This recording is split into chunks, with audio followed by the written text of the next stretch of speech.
ہم سب جانتے ہیں کہ عثمانی سلطنت کی بنیاد عثمان غازی نے رکھی اور ان کے بیٹے سلطان اورحان غازی نے اسے ایک مضبوط ریاست بنایا۔ عثمانیوں کا یہ گراف اتنی تیزی سے اوپر گیا کہ عثمان غازی کے پڑپوتے یعنی سلطان بایزید یلدرم کے دور تک آتے آتے یورپ ان کے نام سے کانپنے لگتا تھا۔ بایزید کو یلدرم یعنی بجلی کی گرج چمک اس لیے کہا جاتا تھا کیونکہ وہ میدان جنگ میں بجلی کی رفتار سے حملہ کیا کرتے تھے۔ عثمانیوں کی گاڑی فل اسپیڈ سے چل رہی تھی کہ اچانک راستے میں ایک بہت بڑا اسپیڈ بریکر آ گیا اور اس اسپیڈ بریکر کا نام تھا امیر تیمور یا تیمور لنگ۔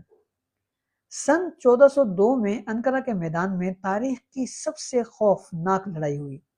ایک طرف عثمانیوں کی بجلی ہے تو دوسری طرف تیمور کی آندھی، اور نتیجہ عثمانیوں کو ایسی عبرتناک شکست ہوئی جس کا انہوں نے خواب میں بھی نہیں سوچا تھا۔ سلطان بایزید یلدرم کو گرفتار کر لیا گیا اور عثمانی سلطنت جو دنیا فتح کرنے نکلی تھی وہ ایک ہی جھٹکے میں تاش کے پتوں کی طرح بکھر کر رہ گئی۔ سلطنت کے اتنے ٹکڑے ہوئے کہ تاریخ دان کہتے ہیں کہ عثمانی سلطنت یہاں ختم ہو چکی تھی، لیکن پھر تاریخ میں ایک ایسے شہزادے کی انٹری ہوتی ہے جسے سلطنت عثمانیہ کا بانی ثانی یعنی دوسرا بانی کہا جاتا ہے۔ آج ہم اسی ہیرو کی کہانی سنیں گے جس نے ڈوبتی ہوئی کشتی کو نہ صرف بچایا بلکہ اسے دوبارہ سپر پاور بھی بنا دیا۔ میں ہوں آپ کا میزبان علی یار خان اور آپ دیکھ رہے ہیں مکی ٹی وی۔ اب ذرا منظر پر غور کریں۔ سلطان بایزید قید میں وفات پا چکے ہیں، عثمانی تخت خالی ہے اور تیمور لنگ نے عثمانیوں کے سائے کو کمزور کرنے کے لیے سلطنت کو بایزید کے بیٹوں میں بانٹ دیا ہے اور پھر خود واپس چلا گیا ہے۔ اور اب شروع ہوتا ہے عثمانی تاریخ کا وہ تاریک دور جسے عثمانی خانہ جنگی کا دور کہا جاتا ہے۔ یہ 11 سال کا وہ دور تھا جہاں کوئی ایک سلطان نہیں تھا بلکہ بایزید کے 4 بیٹے عیسیٰ، موسیٰ، سلیمان اور محمد تخت کے لیے آپس میں ایسے لڑ رہے تھے جیسے ہمارے گھر میں بچے ریموٹ کے لیے آپس میں لڑتے ہیں، اور ہر بھائی کہتا تھا کہ سلطان تو میں ہی ہوں۔ پورے اناطولیہ میں تباہی مچی ہوئی تھی، بھائی بھائی کا گلا کاٹ رہا تھا۔ بازنطینی عیسائی سائٹ پر بیٹھ کر پاپ کارن کھاتے ہوئے اس خاندانی جنگ کے مزے لے رہے تھے کہ چلو اچھا ہے یہ آپس میں ہی لڑ مڑ کر ختم ہو جائیں گے۔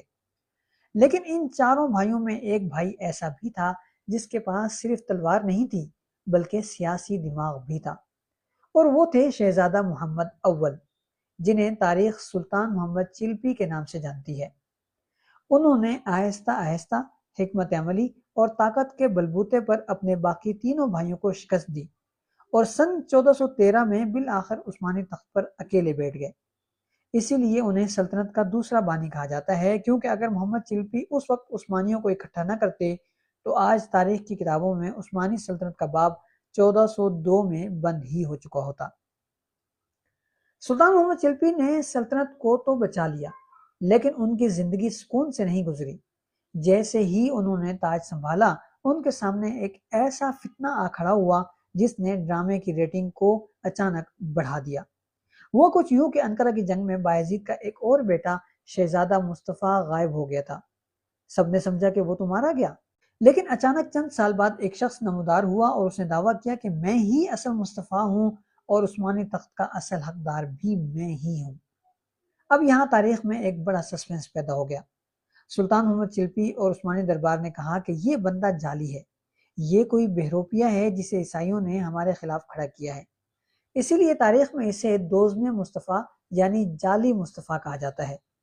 اس جعلی یا اصل مصطفیٰ نے سلطان محمد چلپی کے خلاف بغاوت شروع کر دی۔ اب عثمانی عوام پریشان کہ بھائی یہ اصل ہے یا پھر لوکل۔ محمد چلپی نے بڑی مشکل سے اس بغاوت کو کچلا اور یہ مصطفیٰ بھاگ کر بازنطینیوں کے پاس چھپ گیا۔ سلطان محمد چلپی کا دور عثمانیوں کو دوبارہ پیروں پر کھڑا کرنے کا دور تھا، لیکن جب ان کا آخری وقت آیا تو انہوں نے اپنے بیٹے مراد دوم کو وصیت کی کہ بیٹا سلطنت ابھی کمزور ہے، غداروں اور بازنطینیوں پر نظر رکھنا۔ اب تخت پر آتے ہیں سلطان مراد دوم۔ یہ وہی سلطان ہیں جن کو آپ سلطان محمد فاتح کے پہلے سیزن کے شروع میں دیکھ ہی چکے ہیں اور بعد میں ان کی وفات ہوتے ہوئے بھی دیکھ چکے ہیں۔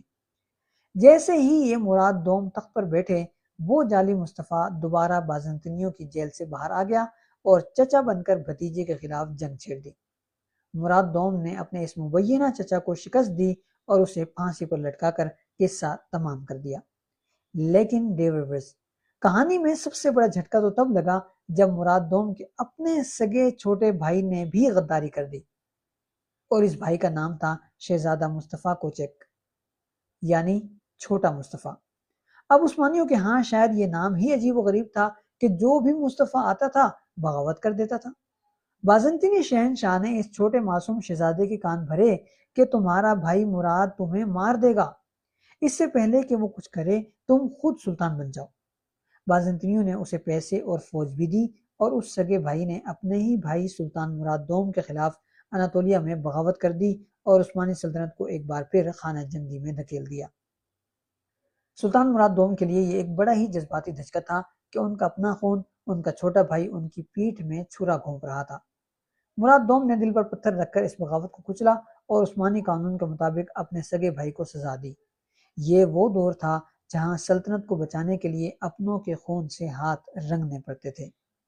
اب آپ سوچ رہے ہوں گے کہ اس پوری داستان کا ہمارے پیارے سلطان محمد فاتح اور کولش اورحان کے اورحان غازی سے کیا تعلق ہے؟ تو جناب تعلق بڑا گہرا ہے۔